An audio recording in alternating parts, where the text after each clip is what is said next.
दिल्ली में एमसीडी चुनाव को लेकर के पूरे दिल्ली में प्रचार अभियान अब काफ़ी तेज हो चुका है।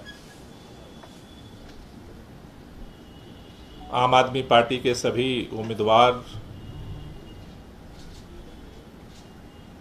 अपने अपने वार्ड में पदयात्रा के माध्यम से सुबह शाम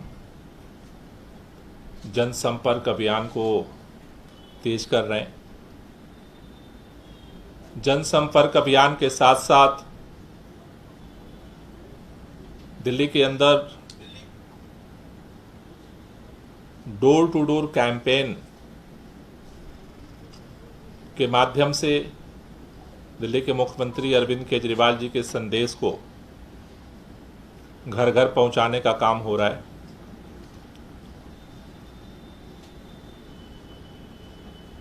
शाम के समय में बूथ वाइज जनसंवाद के माध्यम से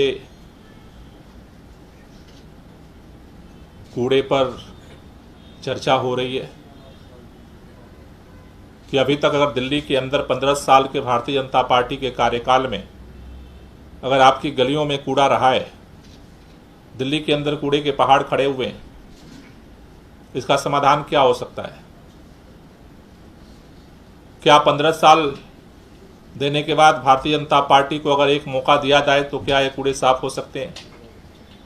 या फिर दिल्ली के अंदर अरविंद केजरीवाल जी को यह मौका दिया जाए जिन्होंने दिल्ली के लोगों को बिजली, पानी, स्कूल, अस्पताल, यात्रा, तीर्थ यात्रा, जो काम दिल्ली सरकार को, दिल्ली के मुख्यमंत्री को, दिल्ली के लोगों ने दिया उसको किया है।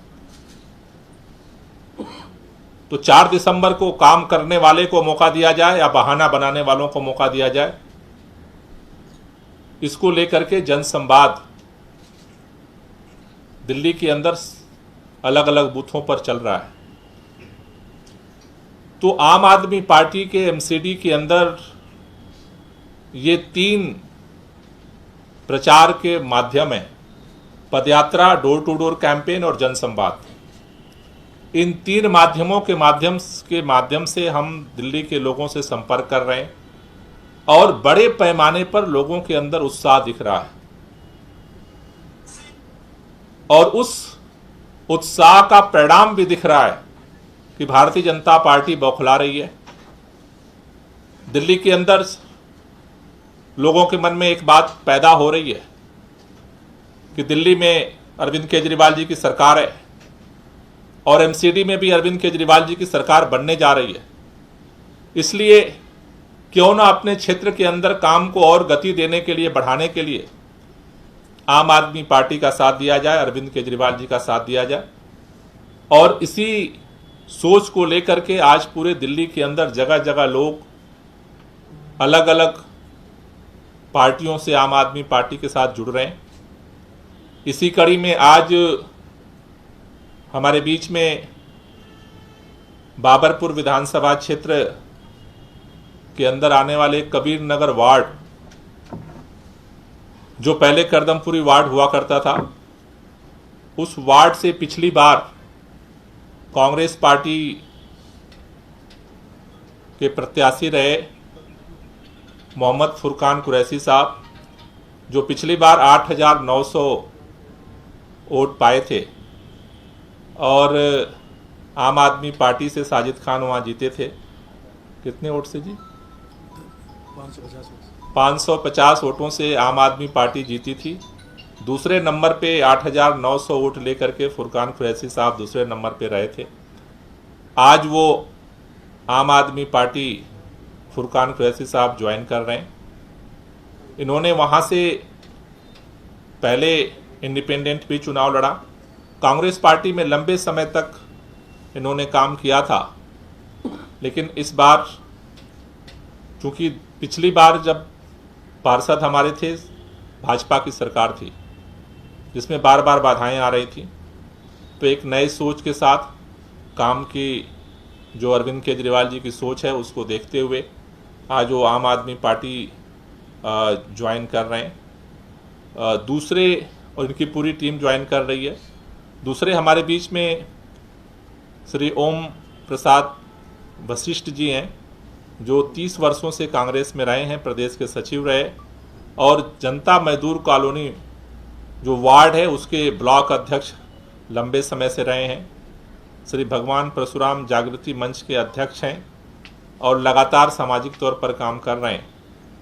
तो इन दोनों साथियों का आम आदमी पार्टी के परिवार में स्वागत है और हमें भरोसा है कि इनके दोनों लोगों के जुड़ने से बाबरपुर विधानसभा के अंदर करदमपुरी वार्ड और जो नया गोरख पार्क वार्ड बना है, जो पहले जनता मजदूर कॉलोनी वार्ड था, उन दोनों में बड़ी मार्जिन से जीत का जो है वो पथ अग्रसर होगा। तो मैं दोनों लोगों का पार्टी में स्वागत करता हूं और मैं चाहता हूं कि एक बार टोपी पटका पहना करके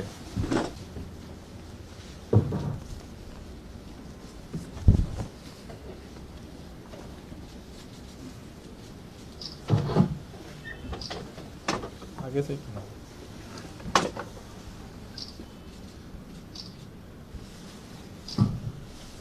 ओम प्रकाश जी को इधर लाओ। ओम प्रकाश जी आ जाओ।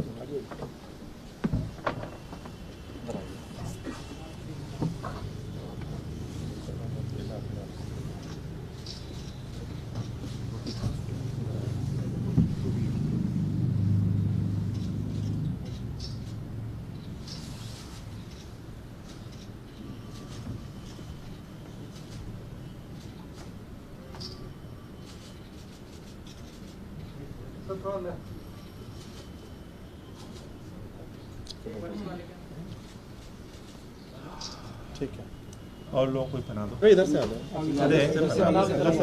आगे से आ जाओ। शायद रामपुरी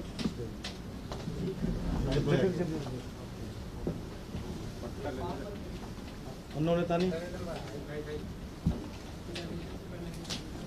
पटका पहना दो ना, उधर जाओ, उधर जाओ आप। इमरान भाई,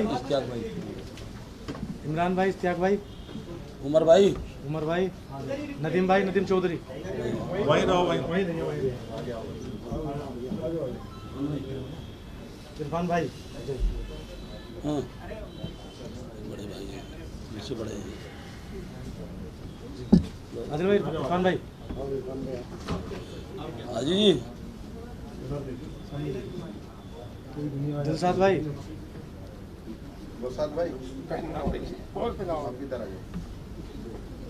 आदिल भाई आपके पीछे आगे जाइए, आगे दिलशाद भाई आप भी हो, आगे आ जाओ, आगे आप सब लोग आगे आ जाओ।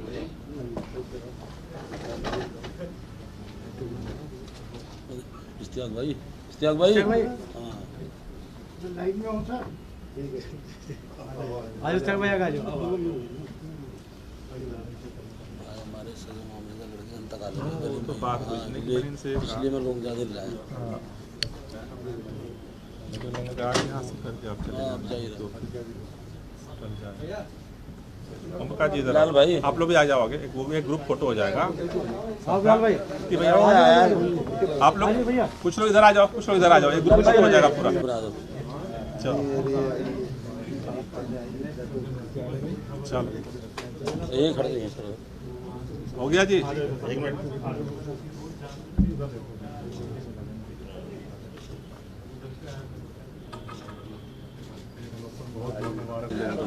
हाँ दिलशाद है, इसको तो भेज। हो गया।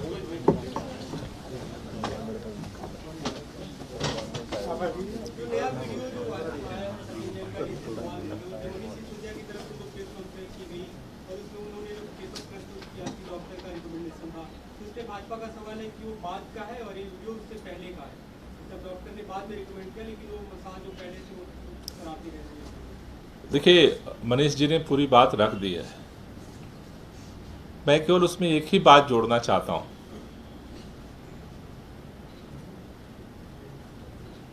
कि एमसीडी के चुनाव, गुजरात के चुनाव में पहली बार मैं देख रहा हूं कि भारतीय जनता पार्टी के पास कुछ भी मुद्दा नहीं बचा है अपने ओपोनेंट पार्टी से मुकाबला करने के लिए। मतलब दावे हैं दुनिया की सबसे बड़ी पार्टी इतनी मजबूर दीनहीन हो गई है कि उसे अरविंद केजरीवाल का मुकाबला करने के लिए फर्जी स्टिंग लेकर के आना पड़ता है, फर्जी चिट्ठी लेके आना पड़ता है, फिर बीमारी का वीडियो लेके आना पड़ता है। मेरे ख्याल से इतनी बैंकरप्सी किसी चुनाव में हमने नहीं देखी। भारतीय जनता पार्टी कुछ भी नहीं बोल पा रही और मुझे लग रहा है कि ये बोलेंगे भी नहीं, क्योंकि इनको पता है कि अगर इनका मुंह खुलेगा तो इनके पास बोलने के लिए कुछ नहीं है। इसलिए मेरा तो अंदाजा ये है कि इन्होंने चुनाव तक के लिए शेड्यूल बना रखा है कि किस दिन क्या बोलना है। मेरा ये निवेदन है, भारतीय जनता पार्टी के नेता प्रेस कॉन्फ्रेंस में कुछ भी बोल सकते हैं, लेकिन कैंडिडेट को तो इनको घर घर जाना पड़ेगा। और अगर ये इनके नेता अगर शीर्ष नेतृत्व अगर जवाब नहीं देगा, 15 साल का हिसाब नहीं देगा, तो गली गली में इनसे हिसाब लिया जाएगा। इनके कैंडिडेट से गली गली में पूछा जाएगा, पहले हिसाब दो फिर आगे की बात करेंगे। अगर ये सोचते हैं कि मतलब भाग बीजेपी भाग, कब तक भागोगे भाई? मार्च में चुनाव था, वहां से भागे, फिर भागते भागते अब लेकर आए गुजरात के चुनाव के साथ।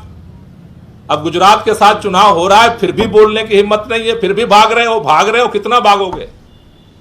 अगर भागने में ही अगर लग गए तो 4 तारीख को परमानेंट भगा देंगे दिल्ली से। मुद्दे पे बात करनी पड़ेगी उनको, इससे बीजेपी भाग नहीं पाएगी। इस मामले में उन्होंने पुलिस शिकायत भी की है, जो पूरे मामले को लेकर। अरे वो तो शिकायत क्या की है, जब उन्होंने गिरफ्तार करके अंदर सत्येंद्र जैन जी को रखा ही हुआ है, तो और पुलिस क्या करेगी? अब कहां ले जाएगी गिरफ्तार करके? किसको तमाशा बना रहे हैं? जिसको जेल के अंदर बंद कर रखा है उसको एफआईआर करके और कहां ले जाएंगे? तमाशा बना रहे हो। इस तमाशे से दिल्ली के लोग भ्रम में आने वाले नहीं हैं। उनको 15 साल का हिसाब देना पड़ेगा। अरविंद केजरीवाल के खिलाफ शिकायत कराई उन्होंने, अरविंद केजरीवाल की सारी। हाँ, रोजाना कराते रहे ना। हम कह रहे हैं जो करना है कर लें। हम तो कह रहे हैं सबको गिरफ्तार करके तिहाड़ जेल भेज दो, नो प्रॉब्लम। लेकिन 15 साल तुमको दिल्ली के लोगों ने मौका दिया, उसका तो हिसाब दो भाई। 4 तारीख को बटन तो इस बात के लिए दबना है कि 15 साल जिसको मौका दिया था उसको अगले 5 साल के दें या ना दें। चुनाव तो इस पर होना है, बाकी जो मर्जी है वो आप करते रहो, लेकिन 15 साल आपने क्या किया वो बताइए, और अगले 5 साल के लिए आपको मौका क्यों दे दिल्ली के लोग, ये बताइए। इससे कैसे भाग सकते हो? एफआईआर तो रोजाना करते रहते हैं, एसीबी में बुलाते रहते हैं, जेल भेजते रहते हैं, रोजाना काम करते हैं, करते रहिए। गोपाल जी, कल बीजेपी के काफी बड़े नेता दिल्ली में रोड शो करेंगे, वोट मांगेंगे एमसीडी चुनाव के लिए। इसमें सांसद, केंद्रीय मंत्री राजनाथ सिंह भी इसमें शामिल हैं, साथ ही मुख्यमंत्री भी शामिल हैं बीजेपी राज्यों के। क्या कहना है आपका? मेरा एक ही कहना है कि 15 साल में भाजपा ने क्या किया, दिल्ली कूड़ा कूड़ा क्यों है, दिल्ली में कूड़े का पहाड़ क्यों है। पिछली बार अगर सारे भ्रष्ट पार्षदों का टिकट काटा था तो इस बार मौका उनको क्यों दिया जाना चाहिए? अगर आ रहे हैं नेता तो इसका जवाब दें, दिल्ली के लोग इसका जवाब चाहते हैं। मेरा एक ही निवेदन, जैसे नड्डा साहब रामलीला मैदान में आए थे और चुपके से भाग गए थे बिना बोले, वैसे मेरा ये निवेदन है कि ये नेता कम से कम चुपके से ना भागें। 15 साल का हिसाब दिल्ली के लोग चाहते हैं, कूड़े के पहाड़ का हिसाब चाहते हैं। अगर आ रहे हैं तो इस बात को बताएं, हो सकता है दिल्ली के लोगों को समझ में आ जाए। सर, एक बीजेपी वीडियो दिखा रही है, वायरल किया जा रहा है, महेंद्र यादव का वीडियो है, जिसमें ये कहा जा रहा है, महेंद्र यादव ये कह रहे हैं कि आपने इस बार वोट नहीं दिया अरविंद केजरीवाल को या हमारी पार्टी को, तो हमारे पास कोई काम नहीं बने। देखो, पहली बात यह है कि दिल्ली के अंदर अरविंद केजरीवाल जी की सरकार है, एमसीडी में अरविंद केजरीवाल जी की सरकार बनने जा रही है। तो मेरी पूरी दिल्ली के लोगों से निवेदन है कि अगर अरविंद केजरीवाल जी का पार्षद बनाते हैं तो वहाँ काम ज़्यादा होगा। अगर सरकार एमसीडी में भी और दिल्ली में अरविंद केजरीवाल जी की है, अगर किसी और पार्टी का पार्षद बनता है तो झगड़ा करेगा, काम तो उससे प्रभावित होता ही है। Thank you.